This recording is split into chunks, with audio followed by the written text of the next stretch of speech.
My sister broke my rib in a fight. I was bleeding. I tried to call the cops. Mom snatched my phone. It's just a rib, you'll ruin her future. Dad called me a drama queen. They had no idea what I would do next.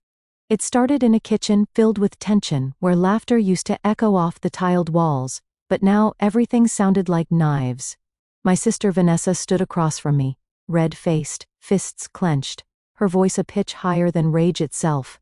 "I told you not to touch my things," she screamed, shoving a chair aside. "I didn't," I protested, holding the glass of water I came for, the only thing I had touched. "I don't even go in your room." Please subscribe to our channel and tell us in comments from where are you watching this video. That didn't stop her. She stormed across the kitchen, and before I could process anything, she slammed me against the fridge. Her elbow crushed into my ribs sharp and fast. I felt something crack. My knees buckled, and I dropped the glass. It shattered, echoing my own disbelief. I gasped, holding my side, pain crawling up my spine like fire ants. "Mom," I screamed. "She hurt me. Something's not right. I can't." But from the living room came a slow, lazy voice. "Oh, honey, not again." I looked toward the hallway expecting concern, but Mom didn't even get off the couch. She didn't ask what happened, didn't look at my face, twisted in agony. Instead, she sighed and rolled her eyes like I was an inconvenience. "She didn't mean it." "Don't be dramatic," Mom muttered, brushing popcorn crumbs off her lap. "And don't even think about calling the cops. That'll go on her record. She's still applying for jobs." I couldn't believe what I was hearing. I was 23 years old. I had been working part-time and studying, trying to get out of this toxic house. Vanessa was 25, unemployed, angry, and apparently above the law because she was the golden child. When I told them I thought my rib was broken, Mom laughed and said, "It's probably just bruised. Take a Tylenol and stop ruining the evening." I lay on my bed that night, wheezing with every breath, holding my phone. I wanted to call for help, but I didn't have health insurance thanks to being cut off at 18. I didn't have savings either because every cent I made had been borrowed, or rather stolen by Mom for groceries that always magically turned into Vanessa's eyelash extensions or weekend benders. The next morning, I woke up to find Vanessa in the kitchen again, humming. No apology, no guilt. She actually smirked when she saw me wince. "You always bruise like a peach," she chuckled, sipping orange juice I bought. I wanted to scream. I wanted to break something in return, but I did neither. Instead, I sat quietly. I planned because I remembered something important. Vanessa had put me down my whole life, stolen friends, stolen birthday money, even told a college boyfriend I cheated just so she could have him. But now she had something to lose, a future she was desperately trying to build, and I had something better. Proof. I limped to the bathroom, locked the door, and lifted my shirt. The bruising was already dark, yellow around the edges, red and purple in the center. I recorded everything, the bruises, the swelling, the way I gasped when I moved. I recorded Mom's voice from the night before too. "Don't call the cops. It'll ruin her job hunt." I made backup files, emailed them to myself. I didn't know what I'd do with them yet, but something in me had snapped just like that rib. I wasn't going to protect her anymore. I wasn't going to keep quiet while they used me as the family punching bag, both literally and emotionally. They'd spent years building this narrative. Vanessa, the beautiful, misunderstood girl, just trying to get her life together. Me, the burden, the overreactor, the drama queen. Not anymore. Not after what she did. And not after what I was about to do next. 3 days passed. I didn't say a word to Vanessa. I didn't sit at the dinner table. I didn't even flinch when Mom made her daily sarcastic remarks. "Still sulking. Or Vanessa has a job interview tomorrow. Don't bring your drama into it." Every time they opened their mouths, they added fuel to a fire they had no idea was burning under their own feet. I went to the local urgent care on my own, walking with short, painful breaths. The doctor confirmed what I already suspected, a fractured rib. He raised an eyebrow when I told him I'd fallen. But I didn't need his pity. I just needed the documentation. I paid with a borrowed credit card, mine, maxed out for years because of the family emergencies my mom always needed help with. When I got home, Vanessa was bragging about her upcoming job interview. It was at a well-known publishing company downtown. "They're looking for someone fresh, someone authentic," she said, twirling her hair and smiling like she hadn't snapped a bone in my body. I watched her, and I waited. The night before her interview, she left her laptop open on the dining table. I saw her resume, her references. One name caught my eye, Miss Carmichael, her former professor. The one I knew she had publicly cursed out on Twitter 2 years ago for failing her final paper. I took a picture of the screen. I took a deep breath. Then I did what I never thought I'd do. I made a phone call to the company, to Human Resources, and I didn't lie, not once. I told them who I was. I told them what had happened. I sent the photos. I sent the voice clip of my mother saying, "Don't call the cops. It'll ruin her job hunt." I sent the medical report, and I ended it with this: "This is the kind of person you're considering representing your brand." I didn't hear back right away, but I knew they'd gotten the message. The next morning, Vanessa left the house wearing a new blazer and my stolen necklace. The one Grandma left me in her will, which Mom had said, "Vanessa should have, she'll wear it more." She returned home by noon. Her face looked like melting plastic, confused, hurt, furious. She threw her purse across the living room and screamed, "Someone sabotaged me." I stayed silent in the hallway, just listening. "They knew about everything," she cried.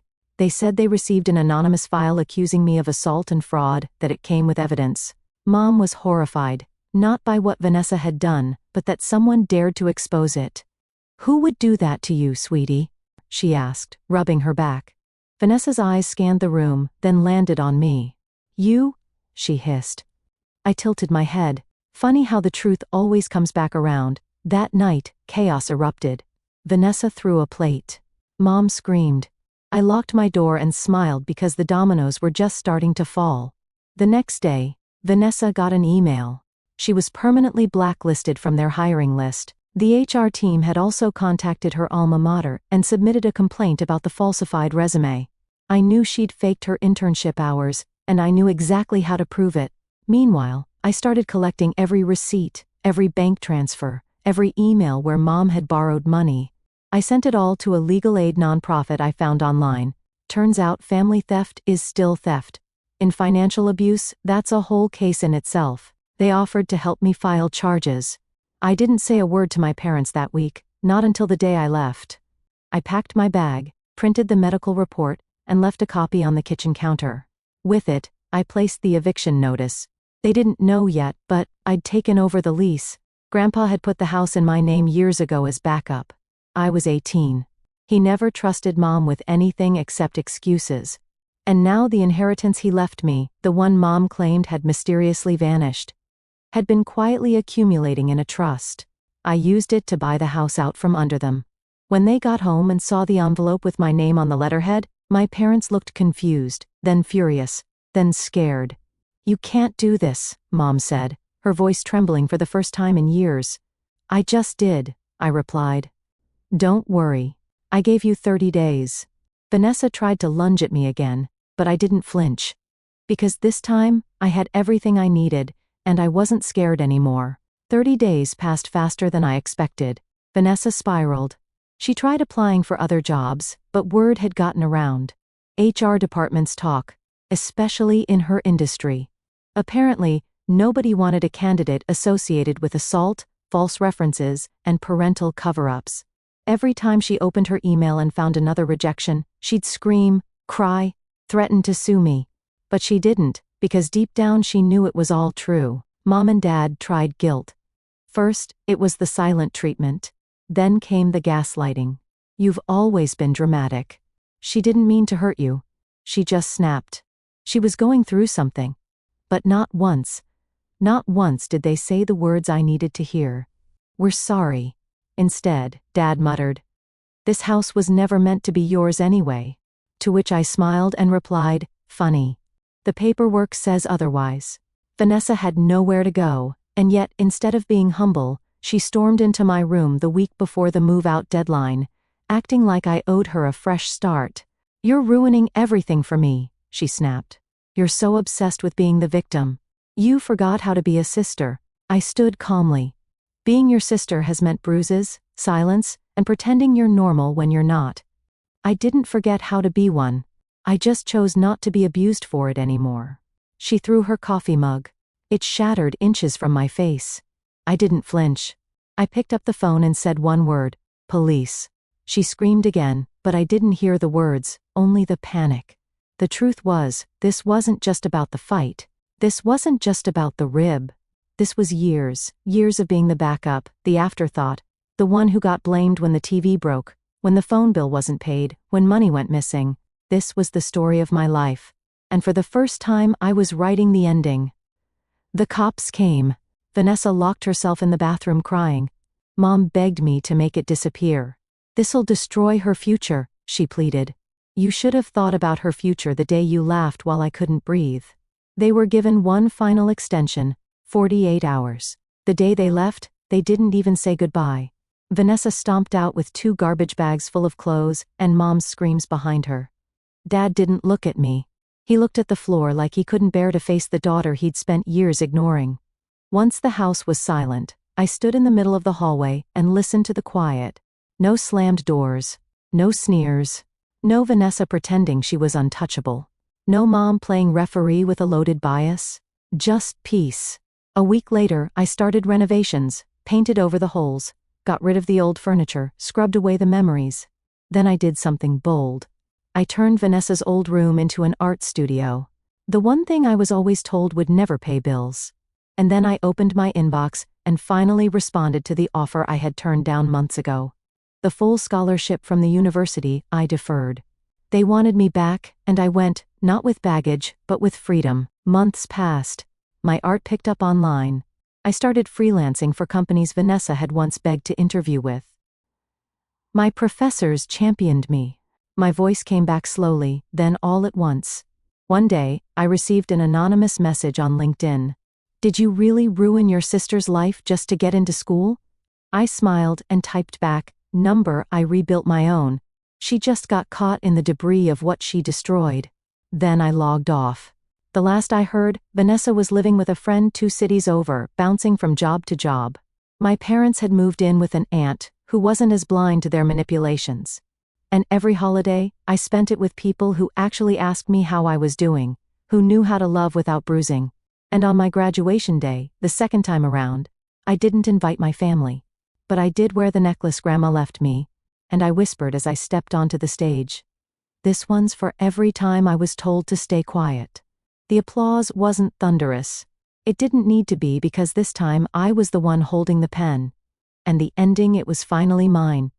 Please subscribe to our channel and tell us in comments from where are you watching this video.